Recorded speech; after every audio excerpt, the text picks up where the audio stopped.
Bonjour et bienvenue dans votre nouveau numéro du tête-à-tête décideur consacré aujourd'hui à la fonction QSE, qualité, sécurité, environnement. Alors cette fonction attire de plus en plus de monde car elle regroupe un nombre important de missions dont les entreprises ne peuvent se passer.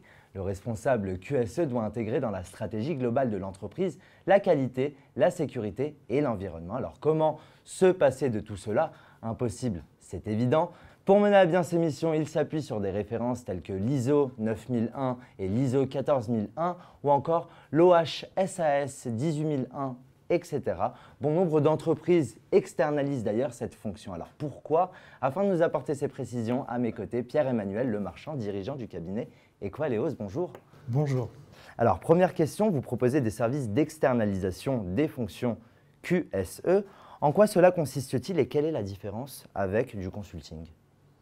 Alors, l'externalisation est assez simple dans le principe, c'est qu'on met à disposition une ressource, un responsable QSE externalisé, un intervenant qui vient selon une durée déterminée pour les besoins, remplir les besoins de l'entreprise. La grande différence entre le consulting et l'externalisation de fonctions, ça réside dans les typologies de missions. En consulting, on va plutôt aller mettre en place un système ISO 9001 en place. Et donc, on a une durée très limitée dans le temps en termes de mise en place et des interventions assez ponctuelles.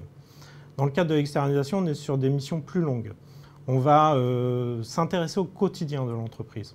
On va aller être un soutien pour la direction, un soutien pour les pilotes de processus. On va aussi s'occuper de la qualité du quotidien. On peut aller s'occuper de la concentration des bains pour le traitement surface, par exemple, de faire de la métrologie. On va aller aussi rédiger les modes opératoires. Alors ce soutien, excusez-moi, se fait à distance ou en présentiel directement au sein d'une entreprise? Ce soutien est en présentiel. D'accord. Il permet d'être au cœur de l'entreprise. On a d'ailleurs généralement une adresse mail de l'entreprise. On est vraiment intégré, on utilise le poste informatique de l'entreprise et on est calé sur les mêmes horaires. En sécurité, on met aussi en place les plans de prévention. On est là au quotidien, donc on fait l'évaluation des risques professionnels et en environnement, on fait les analyses initiales environnementales, par exemple. Donc on s'inscrit vraiment dans la fonction du responsable QSE tel qu'il serait habituellement en temps plein. Cette relation de confiance est importante avec vos clients. Très importante, effectivement, c'est un vrai partenariat. J'ai des clients pour qui on travaille depuis plus de 8 ans maintenant, à raison de soit une journée par semaine, soit 2 ou 3 jours par semaine. Alors j'ai une question, pourquoi préférer une externalisation à une embauche? En général, on fait appel à l'externalisation parce que ça ne va pas occuper un temps plein. Donc c'est pour ça qu'on intervient qu'une journée par semaine ou 2 ou 3 jours par semaine. Donc ça n'occupe pas un temps plein. C'est la première raison.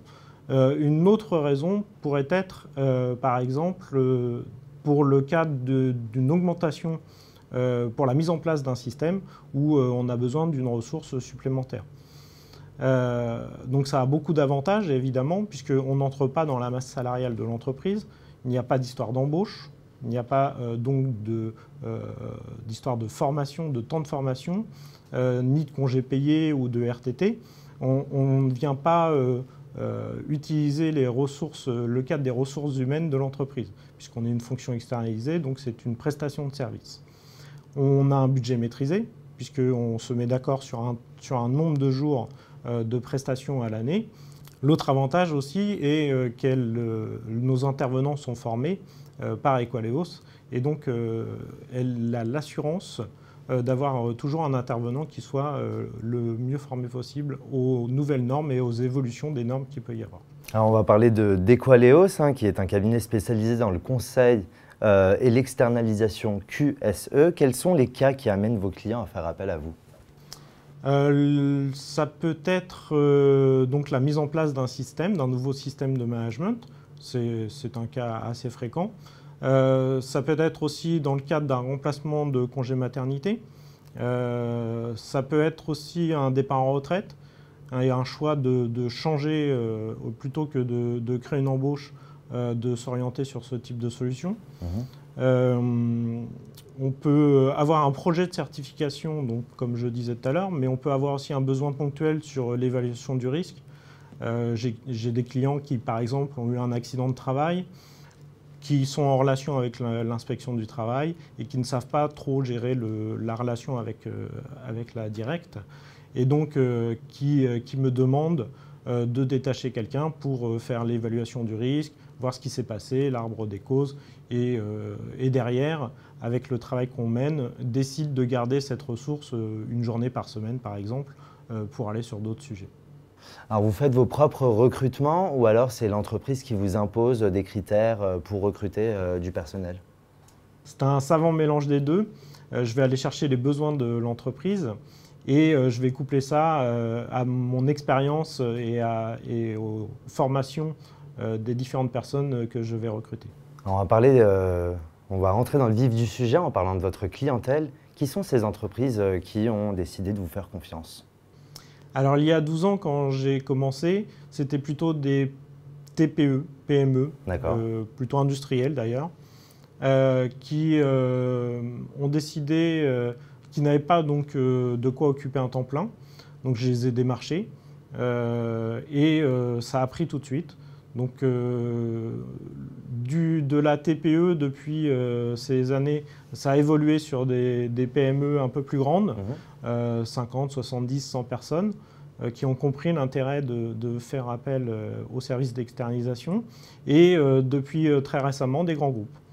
Des grands groupes qui, pendant un temps donné, avaient une problématique de recrutement et n'avaient personne pendant le recrutement de la nouvelle personne. Donc ils ont fait appel à mes services pour assurer un peu l'intérim entre les deux postes. Alors si je ne dis pas de bêtises, vous ne faites pas que de l'externalisation, vous proposez aussi d'autres solutions et d'autres services. Effectivement, Equaleo, c'est aussi un cabinet de conseil. Donc on fait du consulting traditionnel, comme j'ai pu l'évoquer tout à l'heure. Oui. Et on a donc plusieurs sujets, la qualité, la sécurité et l'environnement. Dans le cadre de la sécurité, par exemple, je suis intervenant et conseiller en sécurité de transport de matières dangereuses, donc tout ce qui est ADR et IMDG, c'est route et mer. En système de management de la donnée, qui est un sujet très actuel, et notamment sur la RGPD. On va en parler un petit peu plus tard. Et donc sur l'ISO 27001. Donc je fais aussi tout ce qui est document unique, évaluation des risques professionnels.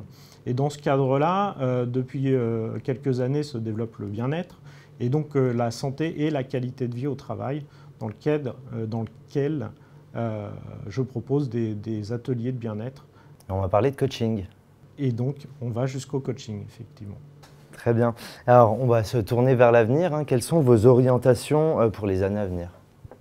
Alors, le premier développement est de continuer le développement national, puisque depuis quelques années, j'ai eu beaucoup de demandes au niveau national. Donc, c'est surtout de continuer ce développement et aussi, au travers de l'actualité autour du bien-être, de pouvoir développer cette branche de qualité de vie au travail et de bien-être et d'accompagnement des personnes. Eh bien, c'est tout ce qu'on vous souhaite. Merci Pierre-Emmanuel Lemarchand d'avoir accepté mon invitation. Merci beaucoup. C'est la fin de l'émission. Merci de nous avoir suivis. Quant à moi, je vous retrouve très prochainement pour un nouveau numéro du Tête à Tête Décideur. À bientôt.